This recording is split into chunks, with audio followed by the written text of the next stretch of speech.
বন্ধুরা, ভারত এবং শ্রীলঙ্কার মধ্যে এই দ্বিতীয় টি-20 ম্যাচ চলাকালীন শুরু হয়ে গেল বৃষ্টি শ্রীলঙ্কার পাল্লেকেলে স্টেডিয়ামে এবং বৃষ্টির পর টিম ইন্ডিয়া সুপার ওভারে এইভাবে জিতল এই দ্বিতীয় টি-20 ম্যাচ এবং এক ম্যাচ বাকি থাকতেই টিম ইন্ডিয়া 2-0 ব্যবধানে এই টি-20 সিরিজ নিজের নামে করে নিল।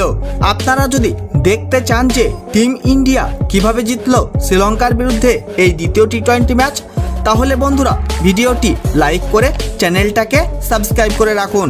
বন্ধুরা, খেলা হয়ে গেল ভারত এবং শ্রীলঙ্কার মধ্যে দ্বিতীয় টি-20 ম্যাচ শ্রীলঙ্কার পাল্লেকেলে স্টেডিয়ামে এবং এই দ্বিতীয় টি-20 ম্যাচে টিম ইন্ডিয়ার অধিনায়ক সূর্যকুমার যাদব টসে জিতে প্রথমে বোলিং করার সিদ্ধান্ত নেয় এবং প্রথমে ব্যাটিং করে শ্রীলঙ্কার টিম করে ফেলল 161 রান 9 উইকেট হারিয়ে 20 ওভারে। তার মধ্যে শ্রীলঙ্কার হয়ে কুশল পেরেরা খেলে ফেলল 34 বলে 53 রানের তাবড়তোড় ইনিংস, আর সেখানে প্রথম নিশাঙ্কাও খেলে ফেলল 24 বলে 32 রানের ইনিংস। টিম ইন্ডিয়ার হয়ে রবি বিষ্ণয় তুলে নেয় 3 উইকেট 26 রান দিয়ে। এছাড়াও আর্শদীপ সিং, অক্ষর প্যাটেল এবং হার্দিক পান্ডিয়া তুলে নেয় 2টি করে উইকেট এবং এই রান তাড়া করার জন্য যখন মাঠে আসে টিম ইন্ডিয়া এবং টিম ইন্ডিয়া মাঠে আসার পরেই শুরু হয়ে যায় বৃষ্টি, আর এই বৃষ্টির কারণে এই দ্বিতীয় টি-20 ম্যাচ 8 ওভারের করা হয় এবং এই 8 ওভারে ডিএলএস মেথড নিয়মে টিম ইন্ডিয়াকে টার্গেট দেওয়া হয় 78 রানের।